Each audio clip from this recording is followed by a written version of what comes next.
Start Network is here. Hold no punches. I'm real revolutionary right now. Support this man, Black Media. He makes sure that our stories are told.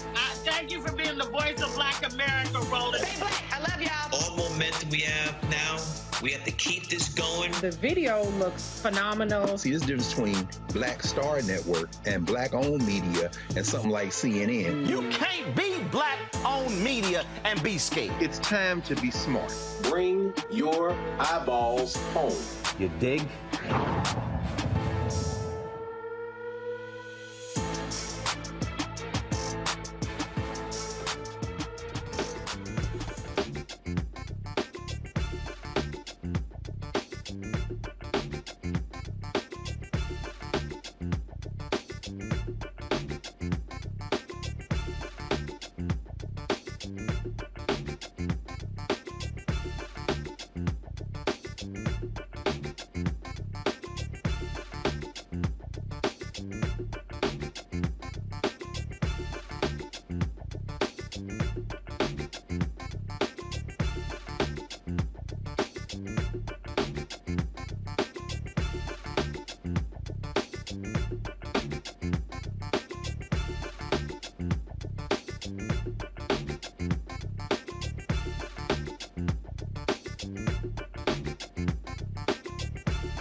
Today's Tuesday, November 15, 2022, coming up on Roland Martin Unfiltered, streaming live on the Black Star Network. A Georgia sheriff has launched an investigation into how a black man was viciously and brutally attacked by jail guards. Jarrett Hobbs' attorney will join us to discuss how his client was in custody on minor charges and ended up in the hospital. In staying in Georgia, the Democratic Party, the Warnock for Georgia campaign, the Democratic Senatorial Congressional Committee, they are suing the state over the issue of early voting. Republicans are claiming that there cannot be early voting beginning the day after a state holiday, one honoring a violent racist Robert E. Lee. But this differs from what both they previously said. We'll break down exactly this particular lawsuit. With President Joe Biden's student loan forgiveness stuck in the courts, what does that mean for those drowning in debt? We'll talk with Jarrett Bass, the Senior Director of Higher Education Policy for the Center for American Progress, the possibility of them extending the folks not having to pay their student loans. So we'll talk about that. Also, since Elon Musk acquired Twitter, it has been an absolutely just crazy show around there. Social analyst and diversity strategist Sheree Mitchell will join us talking about what is next for this app that African Americans have used for mobilization and organization. Could the end of Twitter be near? Also, tonight's Marketplace segment, we're featuring Dope Pieces Puzzle Company. Puzzles that bring black art to life. Also, folks, my goodness, how dumb is Herschel Walker? Wait until I play for you what this fool said about gas emissions and the Green New Deal. I still know what the hell he's talking about. And also, you might remember Virginia McLaurin. She was the sister who was 106 years old, who was so excited to see President Barack Obama and Michelle Obama that she did a dance. Well, she's passed away at the age of 113. We'll show you, of course, her visit to the White House. It is time to bring the funk on Roland Martin Unfiltered on the Black Star Network. Let's go. He's got it. Whatever the biz, he's on it. Whatever it is, he's got the scoop, the fact, the find. And when it breaks, he's right on time and it's rolling. Best believe he's knowing. Putting it down from sports to news to politics. With entertainment just for kicks, he's rolling. It's on go, y'all. It's Roland Martin, Rolling with Roland now.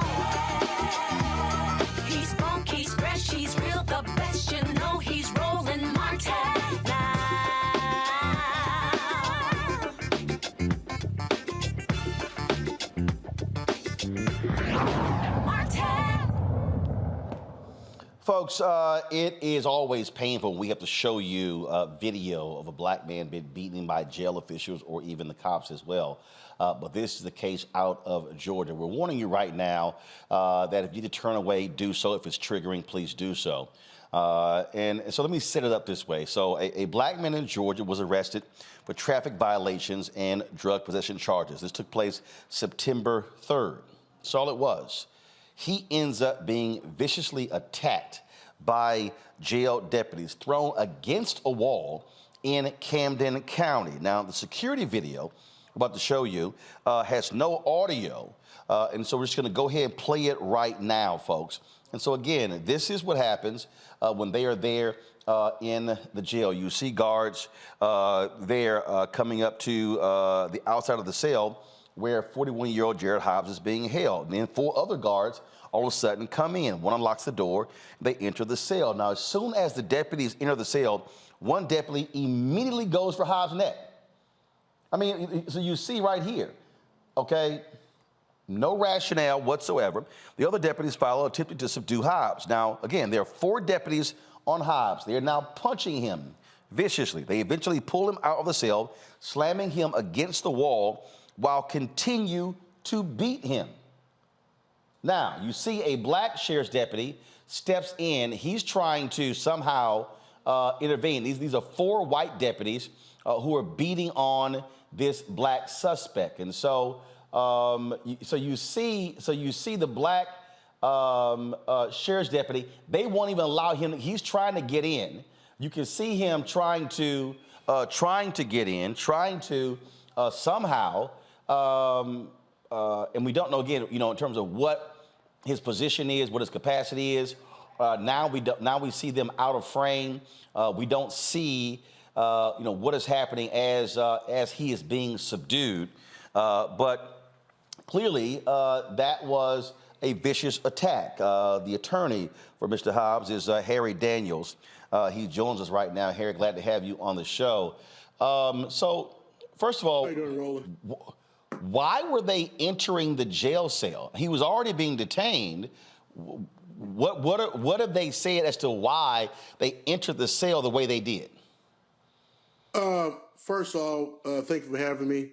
According to their reports and the statements they gave to Mr. Hobbs, probation officer, federal probation officer in North Carolina, the reason why they entered the cell in the first place because they said Mr. Hobbs was being disruptive and was kicking on the cell door. Now, we received video through his attorney who represented him on his federal probation. I give you some content and background as to how a lawyer in North Carolina gained access to the footage. Mr. Hobbs was on federal probation. He had served his time in federal prison for fraud. He was on probation. He was driving through the state of Georgia, Camden County, which is right above Jacksonville, Florida, before he entered to the state of Florida. He was stopped for speeding. Once he was stopped for speeding, it was determined that he had no license. Was smelled, according to the police report, smelled of odor of marijuana. They subsequently did a search, and they found Schedule 1 drugs, which was ecstasy, and he was arrested. So he was arrested on those possession charges, speeding and driving without license. Upon entering the jail, Mr. Hobbs was having a mental crisis. He was having a mental crisis at the time, and he requested to be placed in confinement, or he was determined that he needed to be placed in confinement, kind of like what they call the suicide watch or the mental health unit of the jail. That's why Mr. Hobbs had this gown on, this blue gown, and he was naked up under that gown. Usually when you go into suicide watch or that particular part of a jail, your clothes are taken from you just in case you have something that can hurt yourself, your clothing. So he was inside the holding cell. Mr. Hobbs' position that he did not do these things. He did not beat on the door. He was not cursing.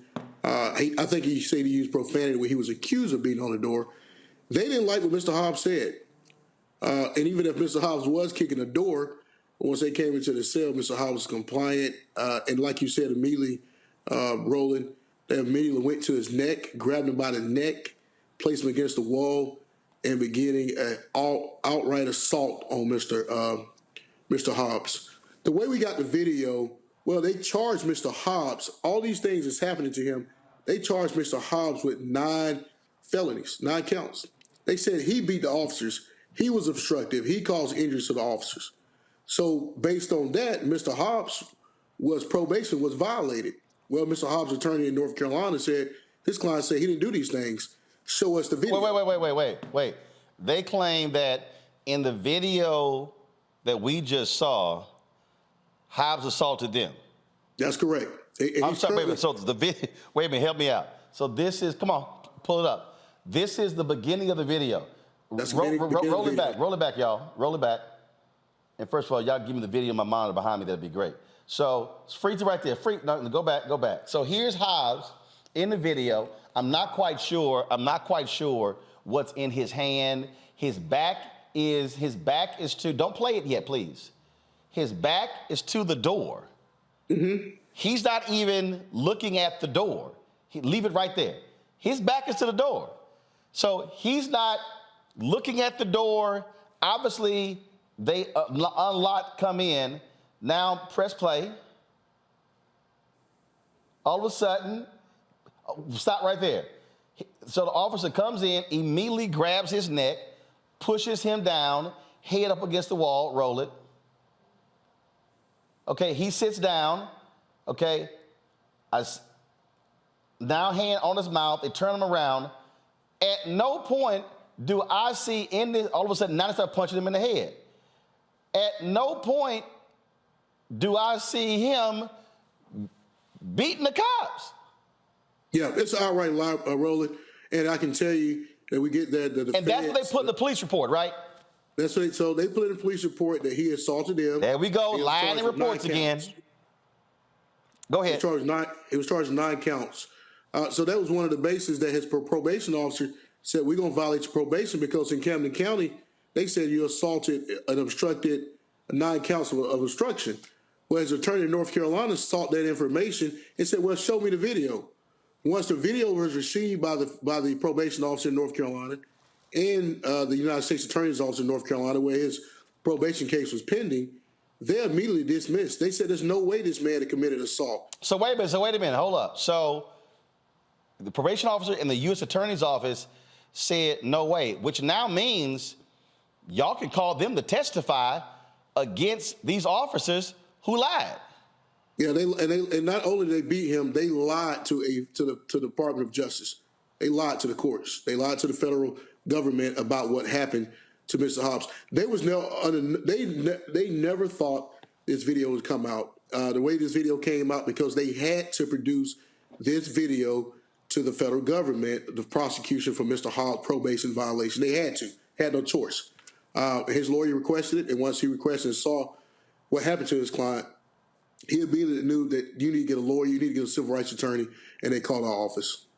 This is the thing that I say this all the time, that these cops, they lie repeatedly in their police reports. And this is why, and I'm not suggesting that body cam footage is the be all to end all, but this is precisely why you have to record everything with these cops. Dash cam videos, body cam videos, cameras in jail cells, because they will lie in order to protect themselves to try to sit here and throw somebody in prison. Yeah, Roland, when I was a defense attorney, a lot of times we would see reports from law enforcement. Those reports are slanted towards prosecution, not until we actually saw the video, the evidence, or talked to witnesses, and witnesses say, hey, I didn't even make those statements. Those statements were made by the police. I'm not saying that always happened, but in this case, they never thought this video would see the light of day. This video, as a black man, and watching this video, this man getting beaten, and another thing that stood out to me about these police officers, it doesn't matter the race, but race plays a part. They beat him. He was not fighting back. Then you see the other detention officer, a black man, stand by and do nothing. Well, actually, I get your point. As I was watching it, it looked like he was trying to somehow get in, but the 4 of them blocked him out. there was a video that we played a couple of weeks ago where there was a family that was angry with a sentencing that came down, and the white officer was just going, literally about to just cause a scene, and it was a black cop who was trying to sit here and calm everything down. So I would love to hear what that black sheriff's officer has to say, but when I saw that video, again, them four white cops had him blocked out.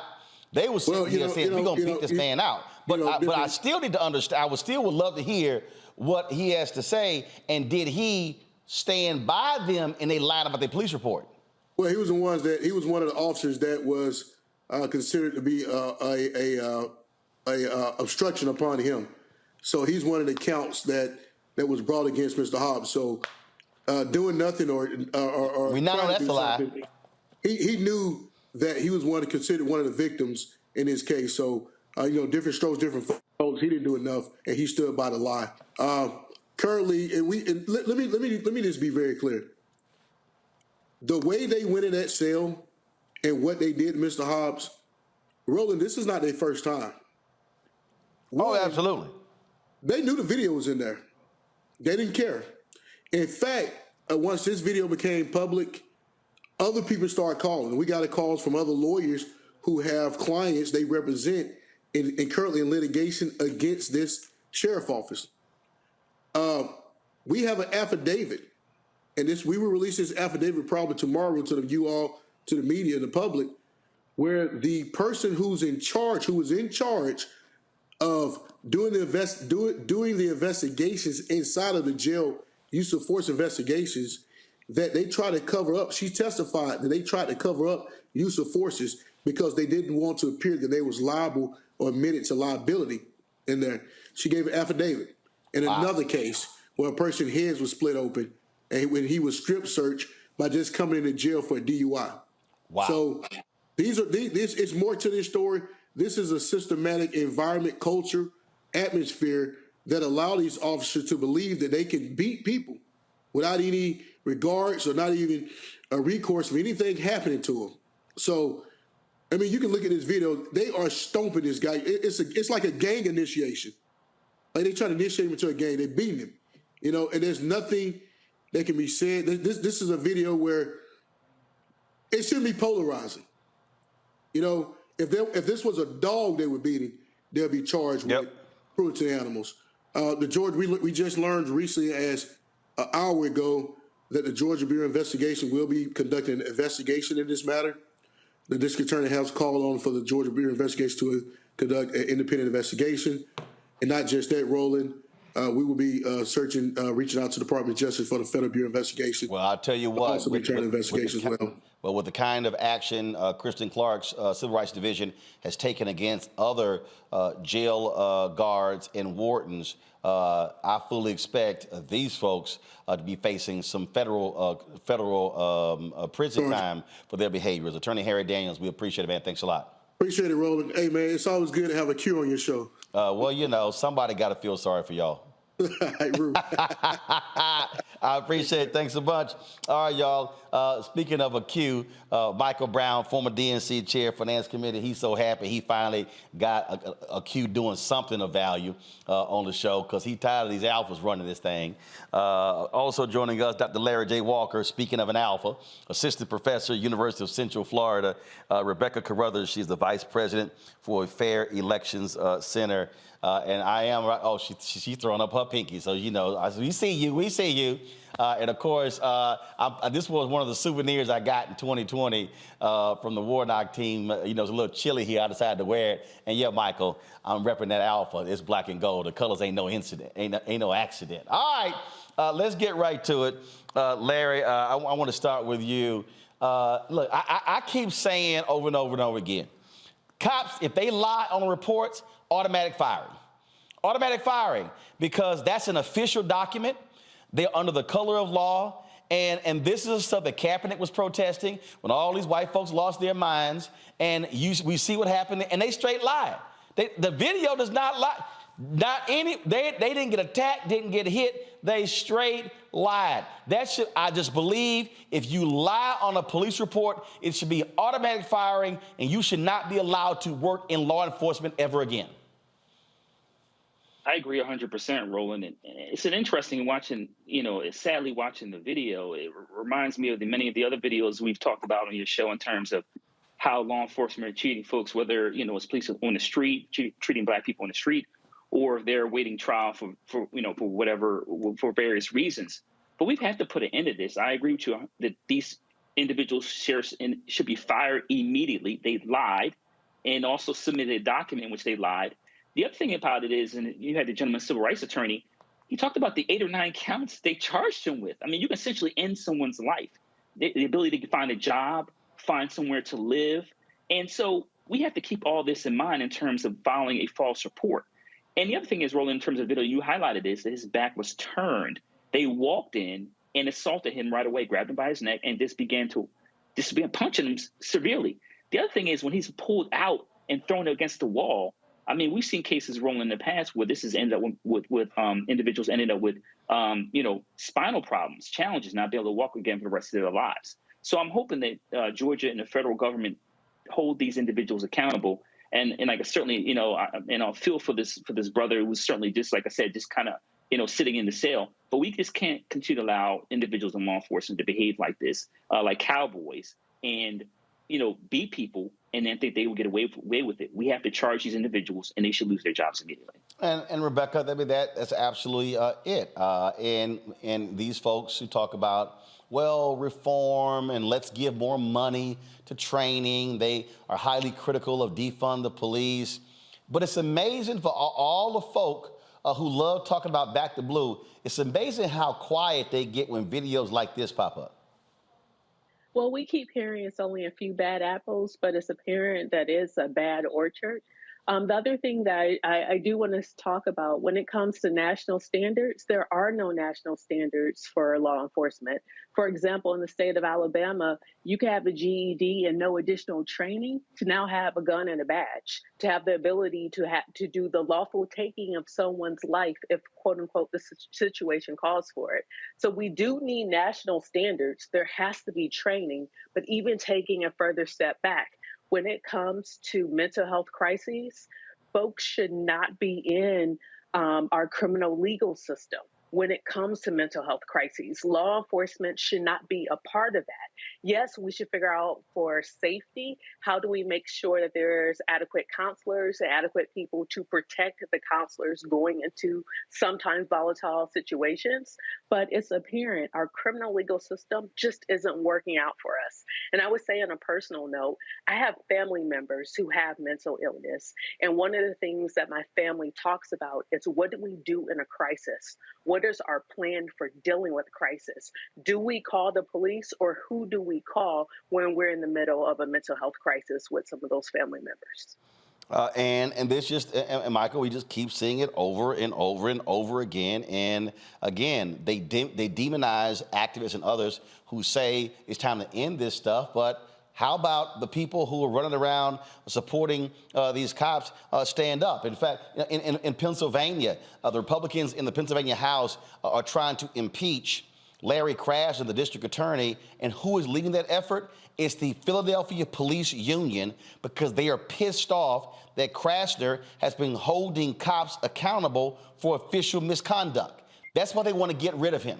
And Republicans are crying, oh, it's crime, it's crime, when they have no proof, no evidence whatsoever. But it is the police union in Philadelphia that's upset that this DA dares to hold cops accountable, just like the union in Baltimore targeted Marilyn Mosby. Okay, that's what, because she decided to hold the cops accountable for the case there. I mean, this is what we're dealing with. These cops cannot stand. Their unions, fraternal order police, they cannot stand accountability. No, and as we've talked about on numerous occasions, Roland, is the politic dynamic. The politic dynamic in a lot of jurisdictions, whether it's a more traditional kind of law enforcement, or whether it's correctional officers, whoever it is, whether you carry a badge or not. Now that we have video of these outrageous acts, frankly, the police union shouldn't want these kind of folks in their unions. So there should be some discussion now legislatively And I know we've sometimes talked about these harsh penalties, but until, and again, you and I have talked about this on numerous occasions, until you put pensions on the line and deal with that qualified immunity, this will continue to happen, because we thought now that there are body cams and now that there's video of these kind of activities, the world would change. Well, the world's not changing until the legislation changes and people are held accountable legislatively. And that's where elected officials have to now, it's difficult. I know it's difficult. I'm a former elected official.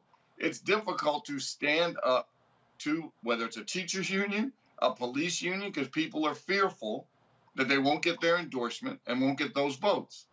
But if you're serving the people, it seems to me that you need to approach the unions on the front end and say, hey, how can we work together? Because I know you don't want these knuckleheads within your ranks. That's the only way that this is going to be fixed, Roland, even with video. And look, it's just crazy. It's absolutely crazy. Well, this is the sort of stuff that we see all the time. All right, folks, hold tight 1 second. Got to go to break. We come back. We're going to talk what's happening in Georgia, where you have lawsuits taking place over the beginning of early voting, how Republicans, again, are trying to rig the game to keep Democrats from winning. We'll tell you about that also. Herschel Walker is just dumb, y'all. Georgia, y'all have got to, my Lord, y'all have got to make sure this fool, that the only way he goes to the U.S. Senate is if he's going and visiting somebody. That man has no business being a United States Senator. Wait until I play for you what this fool had to say about emissions from cars in the Green Deal. Literally, I'm still trying to figure out what the hell he was talking about. I have absolutely no idea. Folks, if you're watching us on YouTube, hit the like button, y'all. There's more than 2,000 of y'all watching right now. Stop talking for free, okay? Click the like button. It ain't gonna hurt you. Don't cost you nothing. And when I come back, we should easily have 1,000 likes, all right? We should be waiting a whole hour, hit 1,000 likes. If you are watching on the Black Star Network app, if you're watching on Twitch, Instagram, Facebook, do the same thing. Hit the share button, hit the like button. We appreciate that. Speaking of that, download the Black Star Network app, available on all platforms: Apple phone, Android phone, Apple TV, Android TV, Roku, Amazon Fire TV, Xbox One, Samsung Smart TV. You can also, of course, support us. Your resources make it possible for us to do what we do by joining our Bring the Funk fan club. Send your check and money orders to P.O. Box 57196, Washington, D.C. 20037-0196. Cash App is $RM Unfiltered. PayPal is R Martin Unfiltered. Venmo is RM Unfiltered. Zelle is Roland at RolandSMartin.com. Roland at RolandMartinUnfiltered.com. And get a copy of my book, White Fear: How the Browning of America is Making White Folks Lose Their Minds. Lord have mercy. Y'all, you know it's true. Available at all bookstores, Barnes & Noble, Amazon. Download on Audible or order from your favorite black bookstore. We'll be right back.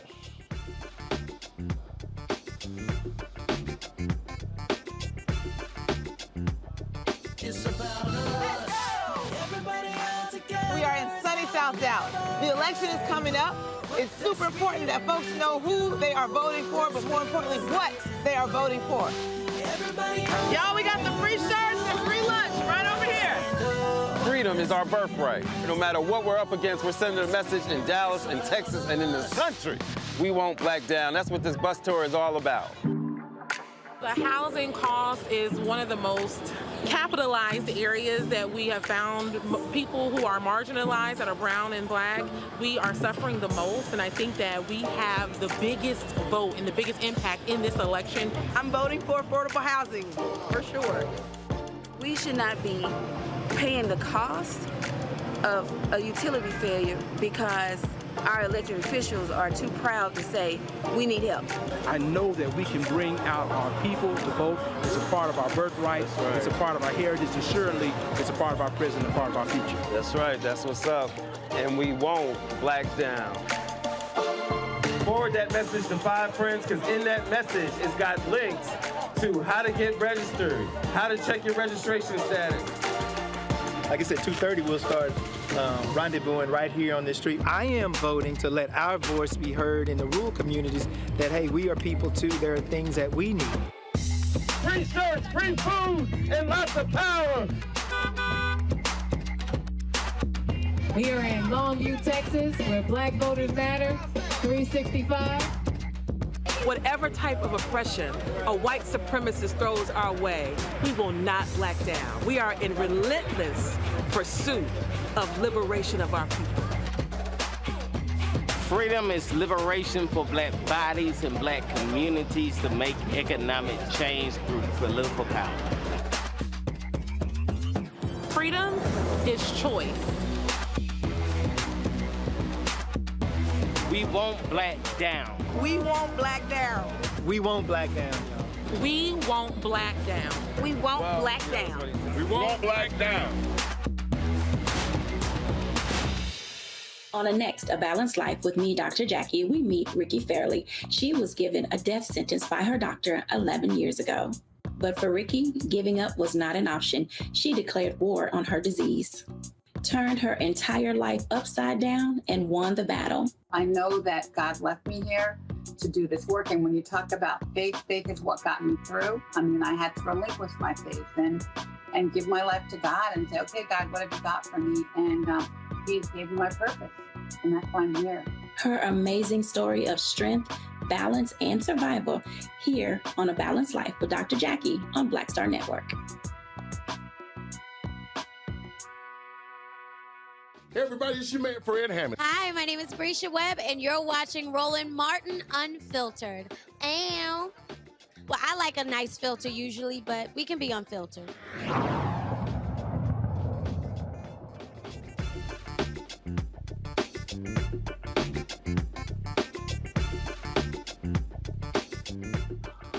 A Missouri federal judge has blocked President Joe Biden's student loan debt forgiveness plan.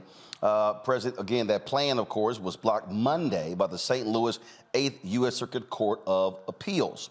The court continued a block on debt forgiveness stemming from a court case in October where the court put the program on hold while it considered efforts by several states that questioned whether the Biden administration can waive or modify the terms of federal loans. Jarrett Bass is the Senior Director of Higher Education Policy at the Center for American Progress. Jarrett, glad to have you here. Some folks are saying that the Biden administration should have anticipated these court moves and should have moved faster to be able to get folks to apply and then to begin the process of student loan debt forgiveness. Now we're hearing the White House is considering extending this moratorium on paying back student loans. What are y'all hearing, and just what do you think again of these federal courts stopping this action? First, I just have to say, the Biden administration set out at the beginning of this whole program, assessing their legal authority and in their opinion, and they've even doubled down on that most recently, do believe that they have the legal standing, legal authority to be able to issue broad-based debt cancellation. And so they are in the process of appealing, the court's decision, Northern District Court, Texas, a Trump appointee who actually issued that opinion late last week, 2 days after the election. That's one. This is something that we will see the White House continue to fight, as they've said that they believe that the law is on their side. It's important to note that some 40 million or plus 40 million, individuals in our country are going to be eligible or are eligible for debt cancellation. The White House had already received over 20 plus million applications when the program was active. And also had taken steps to process around 16 million. So that's 16 million borrowers who were just on the cusp of relief, before this opinion had come down. And that program is going to be open through December 2023. So, we were likely to see, and we saw steps in the administration taking steps to provide relief, as it said it was going to. I think the part here, not to get lost, is, while debt cancellation is one piece, this was part of a larger comprehensive plan from the White House to address the issue of student debt in our country. So we saw that with, changes to the public service loan forgiveness that came out, extension of the payment pause, which I'll talk about here in a minute again, and then also income-driven repayment plan as well that the White House and Department of Education are still working on rolling out to make repayment and life easier for borrowers once student loan payments turn back on. So one thing up for consideration that we're hearing is, whether or not, as part of this comprehensive plan, since debt cancellation is temporarily on hold, whether or not it would make sense to extend the payment pause beyond January 1st. And that's something that, reporting from Washington Post and other outlets has reported, the White House is considering. So I think, all options are on the table, but, this is still part of a comprehensive strategy from the White House and from, those in Congress who support it to pursue, debt relief for borrowers. But is there anything that people can do, or is this simply now going to have to just wind itself through the court system? So while this is winding its way through the court system, one easy task, for those who have student loans is just to sign up for updates on studentaid.gov. So that same website that people were using to fill out the application for debt relief, they can go on studentaid.gov and sign up for updates for information around the status of the program, what the administration is doing, and also for updates around some other key initiatives that the department's working on to provide relief to borrowers. All right, then. Well, look, this is one of those issues that played a huge role in the election. It has major financial ramifications, and we certainly hope to see some action, some positive action from these courts when it comes to this issue. Thank you. All right, appreciate it. Thanks a bunch. Back to my panel here. Michael, look, here's the deal. This is why we talk about why courts matter. You have Republicans who seek out these Trump judges for the purpose of, again, getting them to rule a certain way. Democrats now control the Senate. They now will have another 2 years to continue to fill as many of these federal vacancies as possible.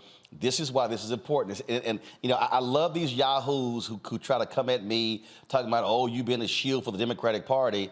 I can show you case after case how Trump-appointed judges are ruling against issues that many of us care about.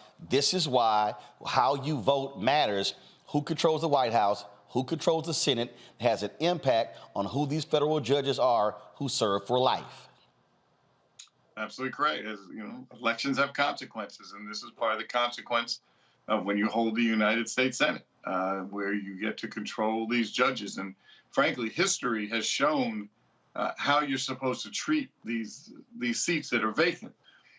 For example, and we'll just use the last couple of presidents, President Obama did not do a very good job of filling these seats.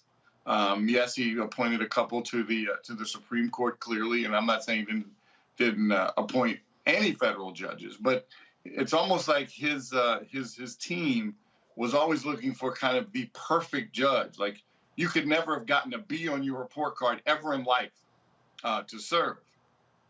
Number 45, however people refer to him, it did frankly a great job. He didn't care. He just wanted a conservative judge that was young.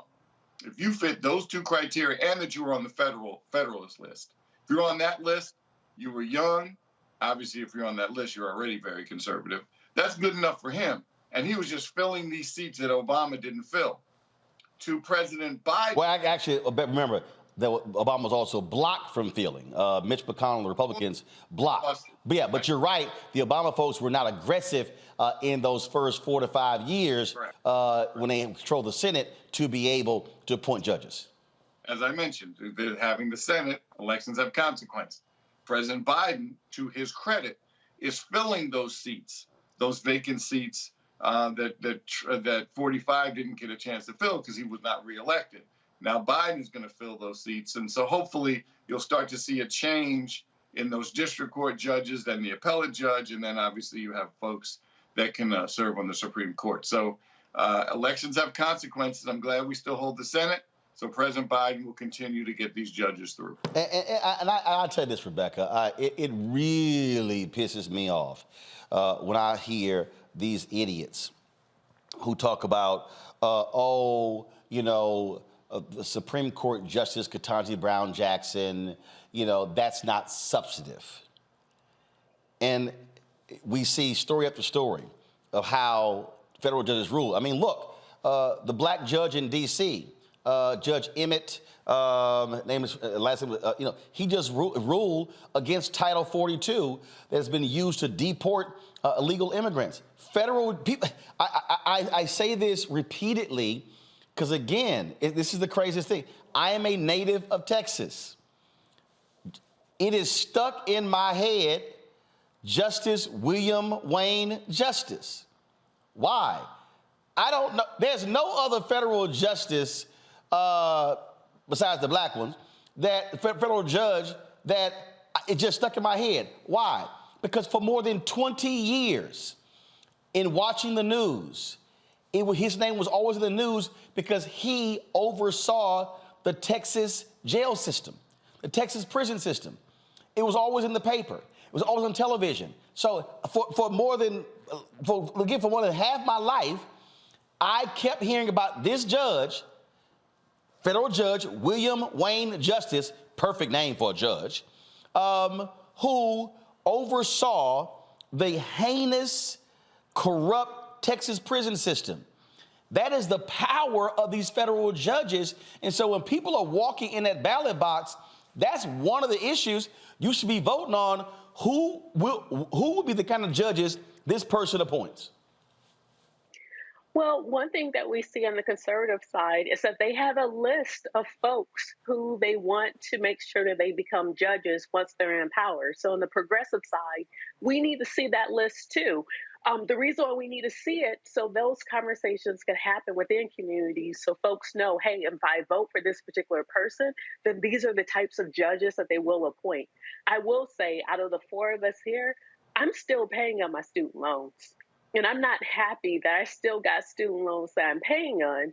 But even with this latest batch of lawsuits, including the threat of lawsuits since August, the student loans that I have is under the FELP program, the Federal Family Education Loan Program. Those particular loans don't even qualify under Biden's plan. But then initially Biden was trying to make those qualify. But then there was a threat of lawsuit. So then Biden said, well, hey, if you are able to consolidate your loans into direct loans serviced by the education department by September 29th, and it's one of those FELP loans, then yeah, we could go in and pull you in too. However, many people who I know like me didn't consolidate in time. And also some of those people now are in points of their career where they're making just a little bit above what the threshold is for that forgiveness. So we're all still paying loans and we're in our 40s. Larry. Yeah, so I want to say to my colleague, I'm in the same boat with you in terms of continue to pay back, student loans. And Roland, one of the points I want to make about this issue regarding student loan debt is this is a civil rights issue. And I don't think the Biden administration, purposely or not, didn't frame it in that way. We know based on the data that African Americans incur more student debt than former white students. And we know this because this is connected to racial inequities in our country, particularly when it comes to housing in terms of how much wealth you have to send your kids off to college. So once again, Black folks incur a lot of debt. So we have to shape this as a civil rights issue. And I certainly hope that the Biden administration does extend the moratorium because, it's just not realistic, particularly during holiday season, to think that people are going to be able to restart and start making these payments over again. And it's going to be really interesting in terms of how, in terms of what happened with the courts. Already, the Biden administration's had 2 losses back to back. But I also want to, like I said, highlight, as I said, this is a racial civil rights issue, is that many of these Trump-appointed judges understand that. In fact, we saw a couple weeks ago, Roland, when the lawsuit was filed, they specifically talked about, and I think it was somewhere in the Midwest, specifically talked about that the student loan debt disproportionately benefits Black students. So let's be clear about what this is in terms of, once again, this is centered within economics and race. Folks, this is real simple. As you're sitting out here and you're sort of deciding, what it is that, matters to you, understand we're going to see more of this. Understand the courts matter. The right understands that. They've been pissed off with the federal courts all after Brown versus Board of Education. They've been angry about the Civil Rights Act, the Voting Rights Act, the Fair Housing Act. They were angry at how the Fifth Circuit Court of Appeals, how they really use the power of the law to make desegregation real. And they made it clear that after Roe v. Wade and other decisions that they were going to go after the court in a significant way. That's why they had the long game. And so I think Democrats have finally woken the hell up to that and now realize that, and that when you have the power, you use it and you don't apologize. And you use it in a very aggressive manner. That, to me, folks, what has to happen. And so we'll see what happens when it comes to the student loan debt forgiveness. But trust me, they are going to try to go after this administration in every possible way on any decision, executive order or not, because they do not want them to actually help the American people. It is as simple as that.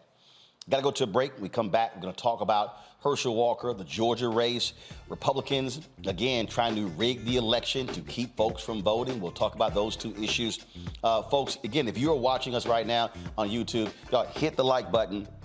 I've said to you numerous times how these things matter when it comes to their algorithm. It has a direct impact on views, on recommendations. It also has a direct impact on the revenue that we generate on YouTube as well. And so more than 3,000 people are watching. We have 1,100 likes. We should easily be hitting 2,000 or 3,000 likes today. And trust me, I look at the dashboard every single day. I look at the numbers. I look at the subscribers that we now have. I look at the revenue that we generate, and it gives me a daily report on that particular revenue. And just so you understand why hitting the like button is important, over the last 28 days, our channel has had 157% more views than usual in the last 28 days. And so trust me, that matters. And it absolutely has an impact on the revenue as well. And so please hit that like button, hit that share and like button on Facebook, on Twitch, on Instagram. If you're on the app, sit here, be involved in the conversation as well. We appreciate all that dialogue.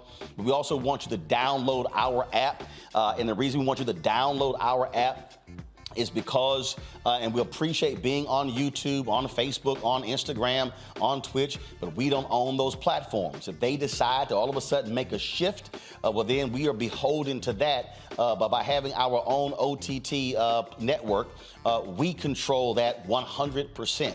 It is 100% Black owned. And so we want you to download the Black Star Network app, available on all platforms, folks. Apple phone, Android phone, Apple TV, Android TV, Roku, Amazon Fire TV, Xbox One, Samsung Smart TV.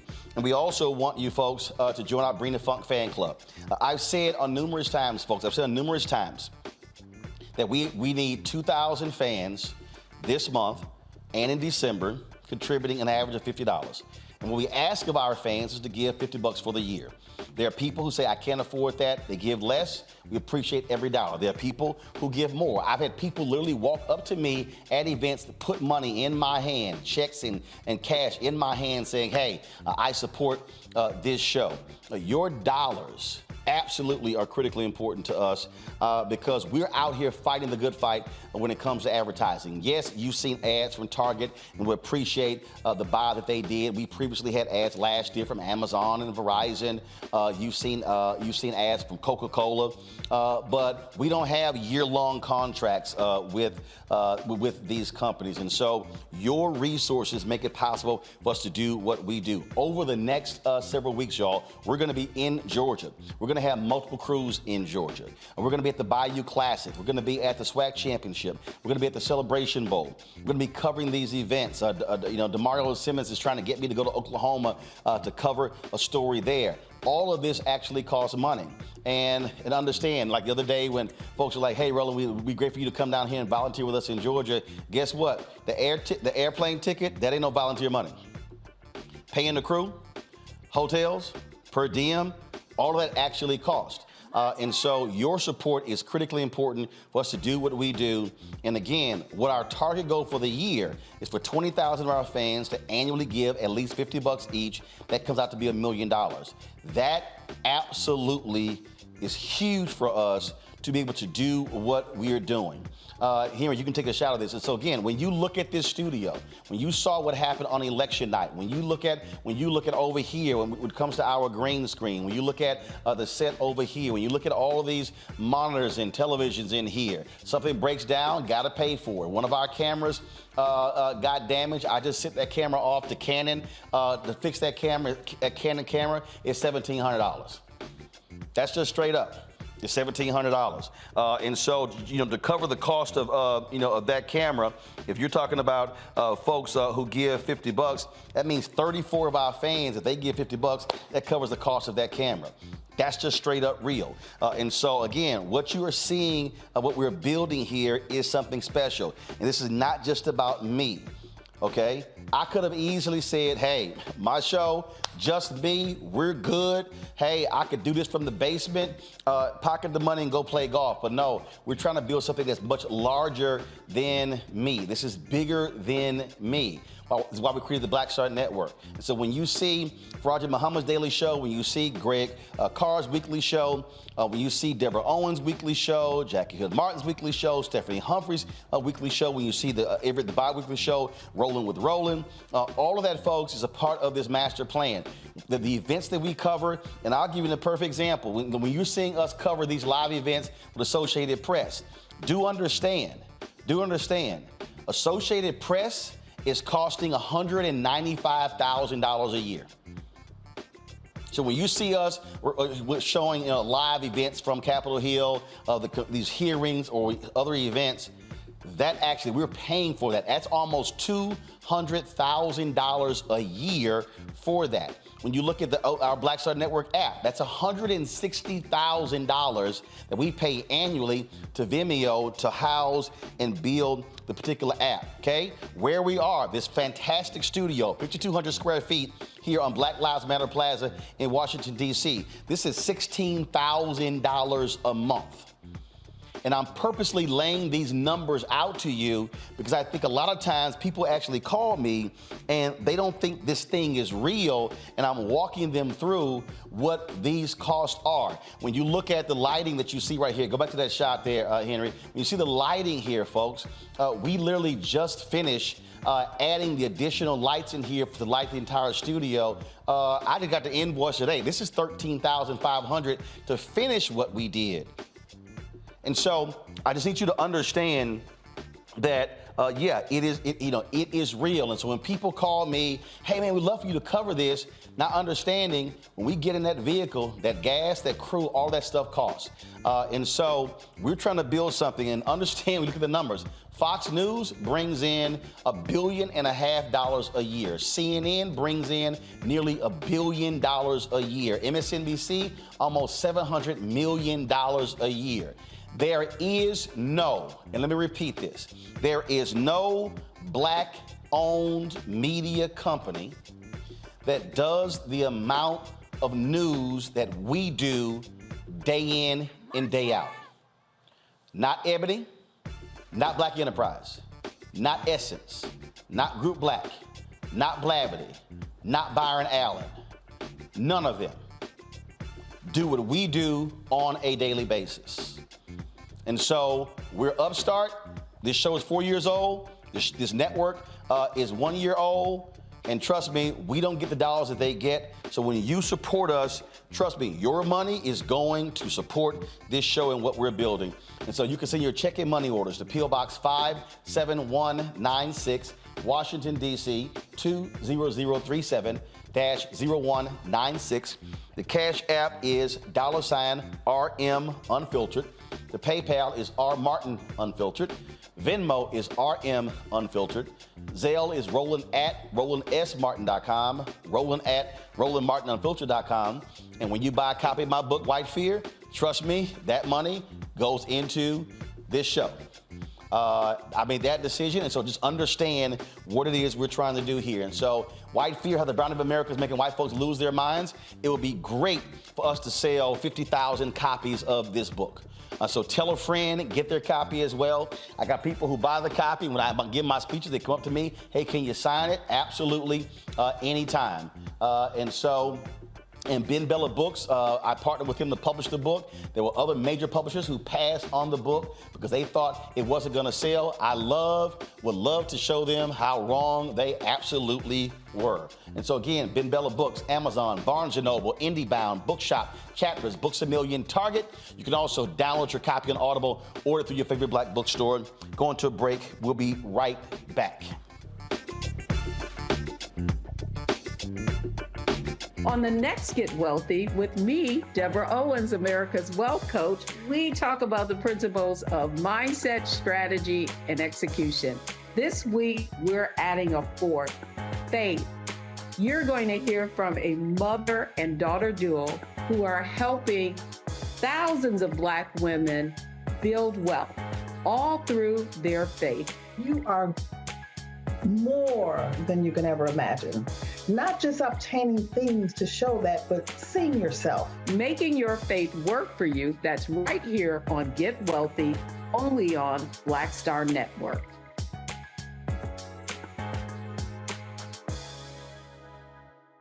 Pull up a chair, take your seat at the Black Table with me, Dr. Greg Carr, here on the Black Star Network. Every week, we'll take a deeper dive into the world we're living in. Join the conversation only on the Black Star Network. Hello, everyone. I'm Godfrey, and you're watching Roland Martin Unfiltered. And while he's doing Unfiltered, I'm practicing the wobble.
All right, folks, since Elon Musk purchased Twitter, it has been imploding before our very eyes. Folks have been laid off. It's all kind of drama. He spends $44 billion. He fires the CEO, the top executives. He's cut 75% of the workforce.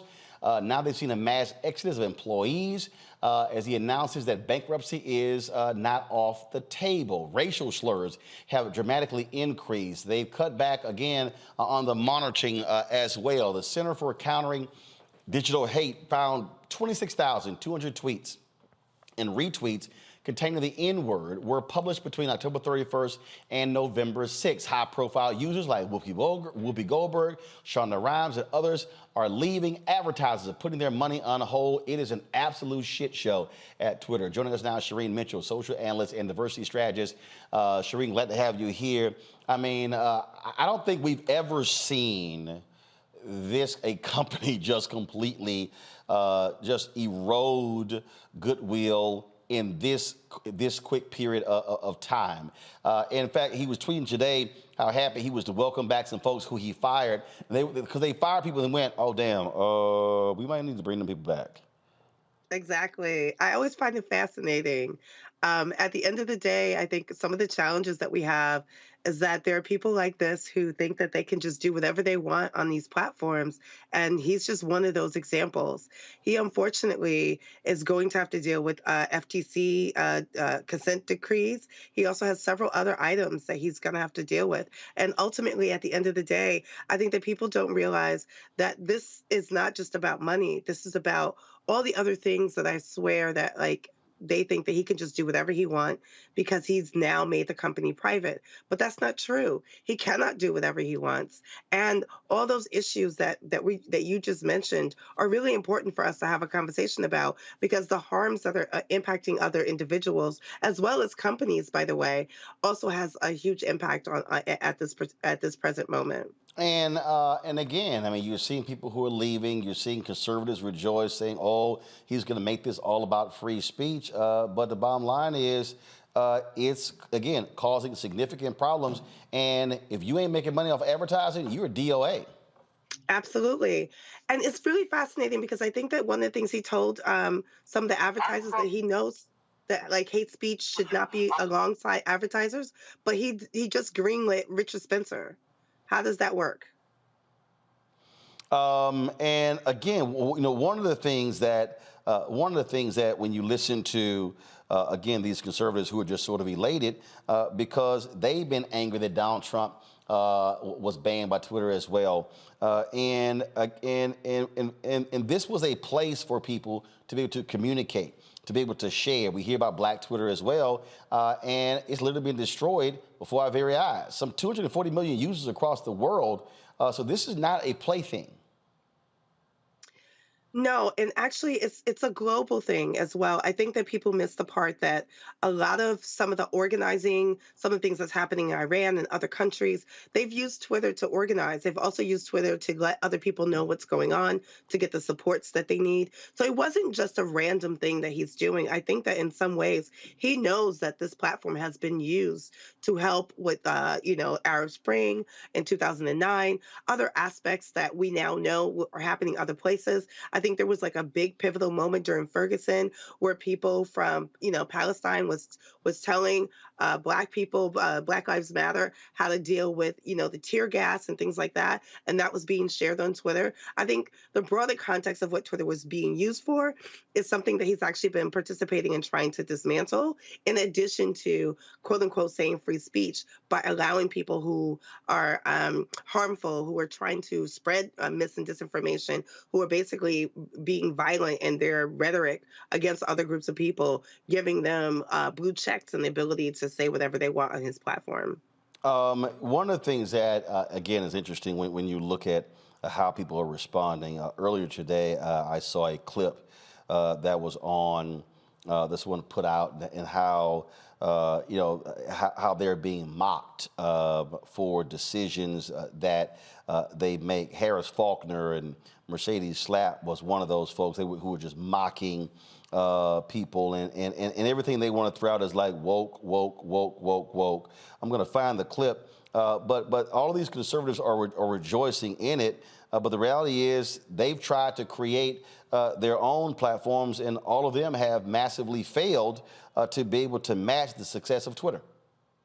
Yeah, because I think that people don't realize is that when you get into what we call, what I've been calling, social media segregation, you're basically talking to yourselves, right? It's an ecosystem. And you're basically having the same conversations with the same people who believe what you believe. With something like Twitter, because it was more of an open network versus a closed network, Facebook is kind of a closed network because you have to be friends unless your post is public, and people can shut their posts down or the like. But on Twitter, like, people can search Twitter and still see conversations happening across the globe. People can have all their different versions of identities. If you're a disabled person, you can have a conversation with people in disabled Twitter. You can have people with conversations in Black Twitter, and there's intersections in between. And usually when these people try to go off and do their own segregated platforms, they fail because they're only talking to themselves. They're only repeating each other's rhetoric. And usually in that moment, if you don't realize, they don't have people that they can attack unless they're attacking each other. And they don't want to be attacking each other. They want to attack other groups of people. But I do think that's one of the reasons why it fails. Are we seeing? Are we literally seeing the demise? Because I just can't imagine advertisers continuing to spend money on this platform, knowing full well that this dude is just nuts. He just, he will go here, go there in a heartbeat. So I think the advertisers would not. I mean, to be honest, right? You want to be able to trust where you're spending your money. If this person decides today, like, oh, you spent your money on this, but that was a promise and a contract that we agreed on, but today I don't want to do that. I'm going to do something different with your money. I think that's the part that people don't understand. Like, advertisers don't want that kind of instability, and that's what he's been proven to be doing. The other thing that's really clear is the systems themselves are being dismantled. The infrastructure is being dismantled. At some point, some of these things are not going to work properly because the people who could make it work properly are the people that were fired. I think his name is Simon. I think it's Luke Simon, who was like the senior director of engineering, basically fired people and then went into Slack and said, hey, we're going to ask these people back, but we're only asking them back for their knowledge and the things that they worked on. But these were lazy people, and they're not going to be here for a long period of time. Imagine being asked to come back to dump your knowledge into a company and then be fired again. Like, that is literally the problem that we're having, because they don't realize is that knowledge transfer should have happened before you fired anybody. But when you make a blanket firing like they did with the 3,700, and then later did it to like 4,000 and something for the contractors who were also dealing with content moderation and making sure that there were certain things in place, that, like, why would advertisers want to be in a system that they know is eventually going to break and not work properly? This is what took place. Just the sheer silliness of Harris Faulkner on Fox News. And I don't know why in the hell they're platforming that nutcase Mercedes Schlapp, who and her husband, they run CPAC. But just watch this, folks. And again, they're mocking all the people who are there at Twitter and some of the cuts he's making. But these are the same people who use the very same platform. So let me go see if I can just play this here. What? It's not even Friday yet, baby. Welcome back. Elon Musk first banned working from home, and now he's getting away with free lunches for employees. Hold on who one second. We'll have it for you in a second. Headquarters in San Francisco. Once he says Control lets me know. But again, what you're seeing are people who think this is a joke, but we're talking about employees. We're talking about people who can't afford publicists and marketers, and people who literally utilize this platform for messaging. I mean, it serves a crucial purpose. It does, and it's not just the marketing purpose, which is like from a corporate perspective. A lot of marketers have used this platform for that. In many instances, you've seen the way that they've done outreach, the way they've used influencers to get their message out, the way that they've reached their target markets based on using platforms like Twitter and Facebook. But it's also, campaigns and politics. They've used it for those political frameworks. Like, many of the aspects that we just saw during the election was being used. And the fact that he decided to, quote unquote, break Twitter just before the election is also a key part of this. So, like, even doing any digital organizing or getting any politician to participate in doing outreach with their videos, those are ads that they're also paying on Twitter as well. So it's not just the activists, but it's all these key pieces of how we operate in society with ads. And he's basically saying, I don't care about those ads unless it caters to what I want this platform to be. And he's saying for free speech, while basically, dismantling free speech for certain people. Questions from the panel. Let's see. Rebecca, you first. Sure. So my question for you is, what's the path forward? Right now, we see that Twitter isn't capable of protecting those of us who are on Twitter and protecting us against targeted hate. So what's the path forward? How do we as users who are still on the platform navigate this until either we migrate to a different platform or Twitter or Elon Musk figures this out? I don't expect Elon Musk to figure this out, by the way. He happens to be one of those people who believe that he's the one that can fix it, and the people who could fix it, he let go. So I think the reality that I think that for all of us that we need to face is that we need to be able to still operate in this platform. So one of the first things I tell people to do, download your data now, get everything you can off the platform that you've put up here, because that's your content. Make sure you have it, and make sure you have any backup versions of that if you want to share that content anywhere else. But the other piece is that I've seen groups leave en masse, but I've also seen groups huddle together and say, we're going to do our best to protect as many people as we can on this platform and making sure that they're paying attention. And here's the key thing. I saw many instances where government officials were being tagged as, mis or disinformation. That's going to be a problem because official sites like the National Wildfire, one of the National Wildfire Associations, their official status was removed. Their blue check might be there, but there will be mimics of that. So now we have to have people paying closer attention to seeing whether or not these are really official organizations or entities or not, because now anyone can buy a blue check mark. It does not mean that they're official. It does not mean they're a real person. It also does not mean that this is not someone who's there to commit some harmful acts.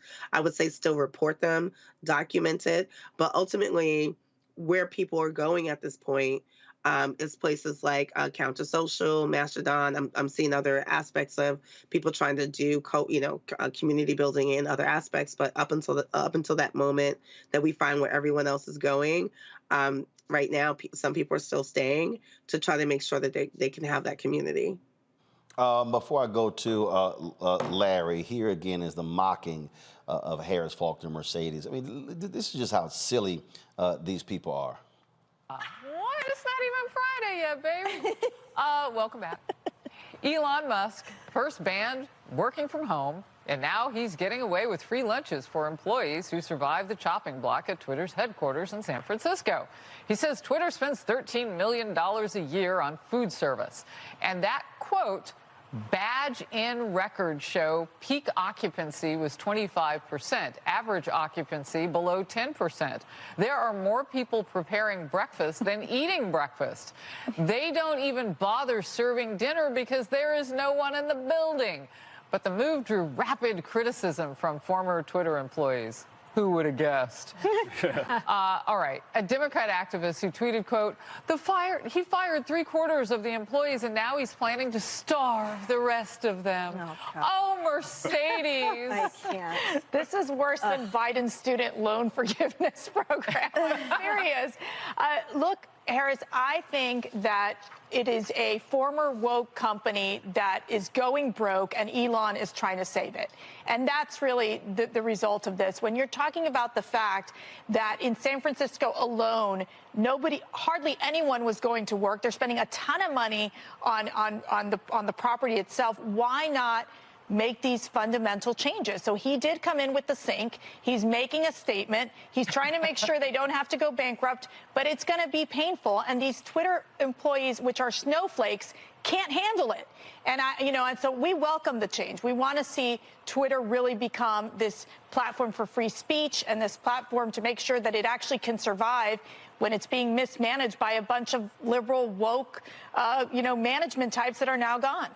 So, Mark, this may be a little boy, I love it how we just work in woke there several times, Larry. And that's really what is at play here. They can't stand the fact that people actually have a point of view and get to express it, and we can blast people like her. Matter of fact, let me see the tweet showing how stupid she is right now. Go ahead. Yeah, she got in all the adjectives she could describe some people that Fox likes to make fun of.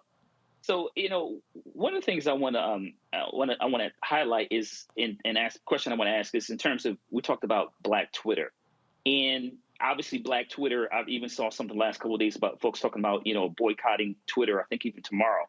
And I'm just curious what people think about, some overall, my question is, what could happen if Black Twitter en masse leaves? And what does that mean, for the future of Twitter? And then secondly, does that mean there'll be some other platform that members of the Black community will create? Yeah, I would love, Shireen, if Black people actually did that and went to fan base, because the bottom line is, we make folk stuff sexy, and again, that's supporting something that's Black owned. That'd be great. Shireen, go ahead. No, absolutely. I mean, but we have to also remember, like, I think this is part of the key piece of that, is that, remember, we had that before, right? We had Black Planet. Like, don't forget, y'all. Like, it's not like we didn't do this. Well, actually, Black Planet still exists. It's owned by Urban One, their Interactive One division. But not as many people are using it, right? Right, precisely. Exactly. That's my point. At the time when it was still a website, there was plenty of people who were using it. It's now moved to mostly a mobile app, and we're not seeing the same kind of movement there. So that's the example that I'm sharing, that we have the capacity to build our own, but we don't necessarily do that. Fanbase is another example. I think that if Black people leave Twitter en masse, I think that is something that's going to definitely have an impact on the platform for sure, because I think most of the culture of Twitter has come from Black Twitter. I also think that also speaks to a level of where do we go next? Where does the collective go? And where do we go that we can have full impact? And I think there's a difference there. Like, again, it becomes a little bit of a social media segregation. It's just us talking to each other and not crossing our intersections or other communities, which is what Twitter gave us the opportunity to do as a very public platform. I think the other key thing, though, I think about the food thing, I just want to make sure that we're clear about this. Y'all seen the photos, right, of people sleeping on the floor trying to complete the jobs of things that people were fired from. And here he's cutting food, right? So they're supposed to sleep at the place that they are, but they're not supposed to wake up and be able to get something to eat. I don't think people are connecting the full dots. They think this is some kind of like, oh, I'm just taking one, this really simple thing away from these people. But these are the same people he's asking them to come in now and stay and work late. And then basically what they're supposed to stay in the building and starve to death. It's just really fascinating to me about the way people interpret that. So I think there's a combination of things about that clip. Is this conversation of woke. It's still a conversation about, like, what are Black people able to do on these platforms, and how much are we protected, and where can we go to still have our voices heard, and not just amongst ourselves, but across other communities as well. Michael. On the regulation side, Senator Markey, it was today or yesterday, said that if platforms like a Twitter, I think he was using social media totally, but Twitter in particular, if they don't fix it, we will. We being Congress. Do you think that's the appropriate message? And what legislative fixes do you think need to come in, besides the obvious ones of hate speech and those kind of things? I think the Markey thing, I think people are misunderstanding the Markey piece. Right now, all of the compliance officers have left. All of them, the major privacy compliance and internet compliance and a couple of others, security compliance, they're all gone. They left because right now, Twitter is supposed to be answering to a dissent decree with the FTC. Markey is not making a threat for something down the road. This is literally right now in front of Twitter. And he's pretending like he doesn't have to do anything about it. I think there was like an email that went out from one of his personal lawyers that said, like, he put ships on space, so like Congress means nothing to him, and he's literally saying things out loud that says that Congress means nothing. I think that there's a problem when people don't realize that there's actual laws that need to be fulfilled, and he's basically saying that as him being a genius and a billionaire, he doesn't have to comply to any laws or anything like that. And I think that that's part of the problem. I think that people don't understand. He took it over at a point where they have to report out, and someone has to sign that compliance agreement. And the people who were willing to do that, who had the capacity to do that, to make sure Twitter was doing what it was supposed to do, those people walked out. They weren't fired. They walked out. Well, we'll see what happened next, but it's drama every single day with Twitter. Shireen, we appreciate it. Thanks a lot. Thank you for having me. Folks, going to a break. We'll come back. We're going to talk Georgia politics. Herschel Walker. Every time this fool opens his mouth, I literally say, boy, can you speak English? Y'all, wait till I show y'all what this man talked about. It's making my head hurt even having to think about it. Also, the Warnock campaign, Democrats are going after Georgia over early voting. Republicans now are playing games when early voting can start. And what does this Confederate holiday have to do with it? Yeah, we'll explain it to you. All right, folks. Download the Black Star Network app, Apple phone, Apple TV, Android TV, Roku, Amazon Fire TV, Xbox One, Samsung Smart TV. You can also, of course, support us joining our Bring the Funk fan club. Check-in money orders go to P.O. Box 57196, Washington, D.C., 20037-0196. Cash App, $RM Unfiltered. PayPal is R Martin Unfiltered.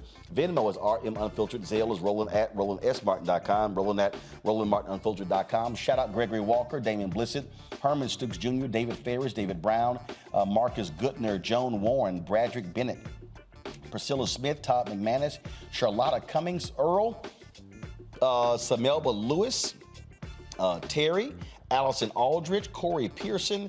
All of them have given during the show. Let's see here. I'm also going to, let's see here. Cassandra Baugh, we appreciate it. Thank you so very much. Let's see here. Thanks for giving via PayPal. Let me see here. I know I got some folks via Zelle. So let me go ahead and give them a shout out as well. Michelle Lorraine, thank you so very much. Jocelyn Bouse or Bouse, thanks a lot. We also have Lindsay Murray, Keith Claiborne. We certainly appreciate you as well. Let me see here. Rise Ratney. We also appreciate you giving as well. Let's see here. Alita Gardner, thanks a bunch. Deborah Slaughter. Deborah, thank you so very much. Sarita Torrance. Sarita, we appreciate you as money. Devin Slaughter, thanks a bunch. And Angelia Thornton Hill, thank you so very much. Barbara Farrell, thank you so very much. Maynard Properties, we appreciate you as well. Janae, thank you very much. You just sent something, I got you. Alan Reynolds, thanks a lot. Beverly Green as well. I'm gonna do one more. Shalinda Lewis, Suzanne Allen Murphy, Yamini. Again, thank you everybody who was given during the show since we've been on the air. We'll be right back. It's about us. Everybody all together. We are in sunny South Dallas. The election is coming up. It's super important that folks know who they are voting for, but more importantly, what they are voting for. Y'all, we got the free shirts and free lunch right over here. Freedom is our birthright. No matter what we're up against, we're sending a message in Dallas and Texas and in this country. We won't back down. That's what this bus tour is all about. The housing cost is one of the most capitalized areas that we have found. People who are marginalized, that are brown and black, we are suffering the most, and I think that we have the biggest vote and the biggest impact in this election. I'm voting for affordable housing, for sure. We should not be paying the cost of a utility failure because our elected officials are too proud to say, we need help. I know that we can bring out our people to vote. It's a part of our birthright. Right. It's a part of our heritage, and surely it's a part of our present and part of our future. That's right. That's what's up. And we won't black down. Forward that message to 5 friends, because in that message, it's got links to how to get registered, how to check your registration status. Like I said, 2:30 we'll start rendezvousing right here on this street. I am voting to let our voice be heard in the rural communities that, hey, we are people too. There are things that we need. Free shirts, free food, and lots of power. We are in Longview, Texas, where Black Voters Matter, 365. Whatever type of oppression a white supremacist throws our way, we will not back down. We are in relentless pursuit of liberation of our people. Freedom is liberation for black bodies and black communities to make economic change through political power. Freedom is choice.